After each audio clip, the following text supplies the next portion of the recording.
wouldn't want something that is pretty to drink from.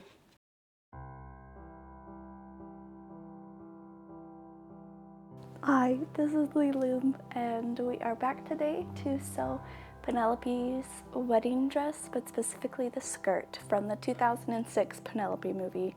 This is one of my favorite movies, and it's one where if I'm having a bad day, I will just watch it and I'll be in a great mood. And there's only a very limited handful amount of movies that do that for me. So this movie's very special to me, and I intend on doing more looks inspired by the 2006 Penelope, but for now it is the wedding dress, and this is the first wedding dress of my sewing collections. So I'm really excited about this one, and I think it's gonna go great. Because I only had 10 yards worth of this fabric, I didn't have enough for it to be both the lining and the outer piece. I don't know. So I ended up having to get my cotton muslin out and using that as the lining, which I actually think worked out way much better because it brought more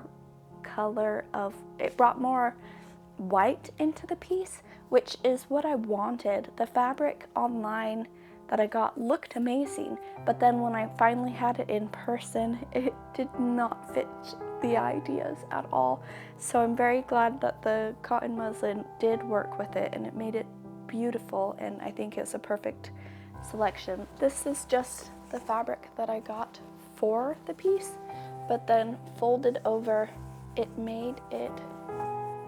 just looks white on the camera, but it made it more creamy. But when you put the cotton muslin underneath it, it gives it an ivory look. So, ivory, cream, the white of the cotton muslin. So I think it worked out perfectly, and better, if I'm being completely honest. I went ahead and I whiteboarded my plans for the pattern. I just kind of made one up on the spot. I was gonna go with a different style, honestly, but I talked to my sister, the sewing queen, and she convinced me that a circle skirt was what I needed, and so that is what I went ahead and did, and I'm very glad that I listened to her counsel because it was definitely the right move. It ultimately worked out. I cut out 4 panels instead of 3, which was the intention. I did intend on cutting out 4 panels. I thought that would be right for the pattern, and then when I pinned it together to see if it would fit, it fit with 3 panels, so I just ended up taking out the 4th panel. I added pockets to this look because I would also like this piece to be functional for me, and that is what I sewed first. That way I could sew it onto the panels, and then I sewed the panels together. And I think that process worked very well, as opposed to my last time that I sewed pockets, which was in the Christine Daae petticoat, which turned out great. But I had sewn all the petticoat together before adding the pockets, and it was the last thing that I did.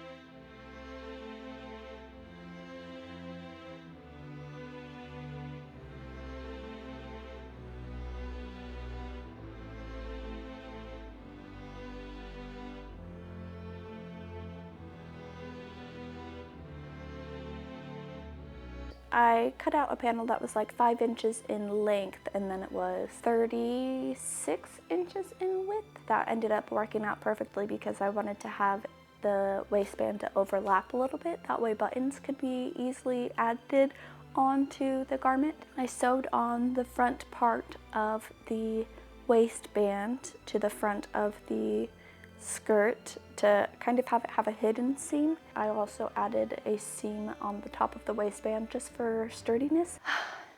I'm almost done with the piece, but I have so much pain today. I'm on week 7 of my Botox out of 12, and it is wearing off. I'm dying. So reinforcements of personality and energy. They have guava. I At the early stages of my migraine journey, I was drinking about one of these a day, and it did help at the start, but then I got to the point where I was like immune with it. It doesn't help with my migraines. Caffeine doesn't help with my migraines anymore, but it does help with boosting my energy. That way, when I do have an extremely painful day, I can handle it better and I'm not depressed, for lack of better terms. But this is to prevent me from being a grumpy baby golem today, which I definitely was. So, bottoms up. It's quite delicious. It's quite delicious. And it's pretty. And who wouldn't want something that is pretty to drink from? Delicious. The flamingos in this one. Anyways, I don't know what I'm saying. I did this part, and I hand stitched the back of it on. That way it's all neat and lays pretty and doesn't have an additional ugly seam. I added 3 buttonholes to it and 2 buttons.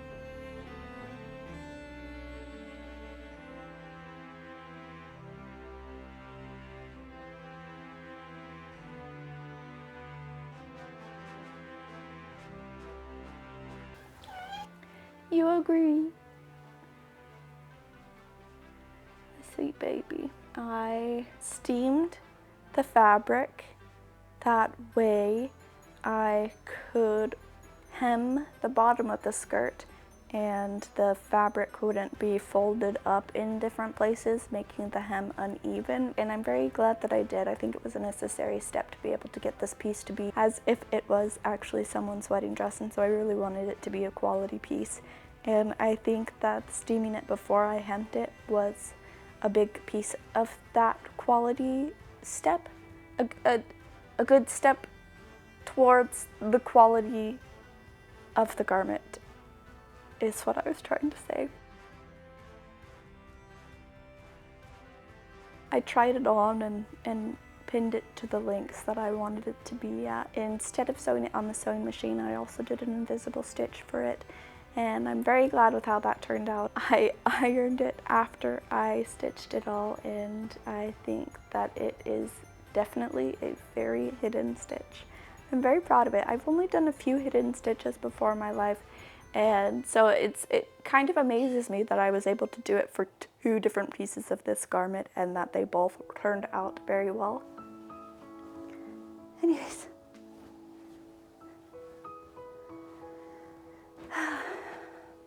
There it is, the skirt. It has been a really long day, and my monster has not made it the full way.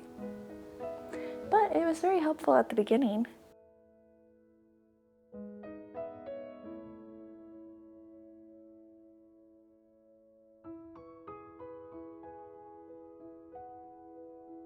I did already get a few different blood spots on it because I poked my finger, that's the right word, poked my finger a handful of times, just because that's what I'm good at.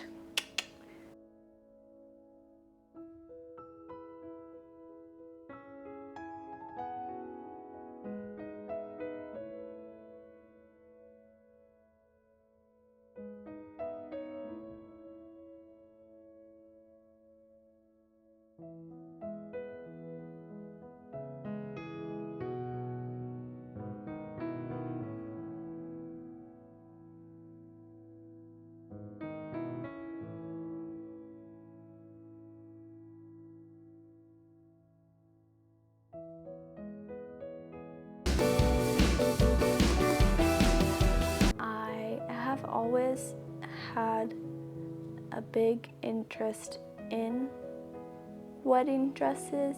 Ever since I was little, it was just something that we fantasized about. I remember getting like a roll of paper towels and unrolling it and putting it under a headband on my head and walking down the stairs as if it was my wedding veil. And we had a Halloween wedding dress as well that rotated between all of us on the Halloween occasions. And that one was really cute too. We would wear it all the time. So I am enjoying the process of making a wedding dress for the first time. Thanks for watching the video. If you made it this far, please leave me a comment. I would love to hear what you have to say and answer any questions if you have any questions. I am here to make friends and to hopefully be an influence to people that are in the same situation as me, whether that is disability or stage in life or just wanting to grow my creative skills. So if you fall under any of those boxes or any that I am not aware of, I am just glad that you're here, and I will love to get to know you. I'd love to make friends. With my health, it is so isolating, as many of you know. And especially with my Botox wearing off at this point, I've gotten to the point where social gatherings is not something that I really want to do anymore because I'm just in so much pain. And earlier in the video, I referred to myself as a grumpy baby golem. And that is who I am when I am in pain, unfortunately. And I'm just not my best self, and so I don't go out as much. And I'm in pain, obviously. I'm like in bed and miserable, and so it would be really nice to start forming connections online with people who I have common interests with, or just anything in common with. If you like these videos, please give it a thumbs up and follow me, I guess subscribe. I am going to be making videos every Friday. I have so many wonderful plans planned out. My next video is going to be the train of the wedding dress. I'm very excited about it. I got a heat knife for it, so it'll be my first time using it officially. I've used it on a few ribbons here and there, but I'm really excited to see how it will be with a larger garment, and it'll be my first train that I'll be making, so I'm really excited about that aspect of it as well. I will see you in the next video, and love ya.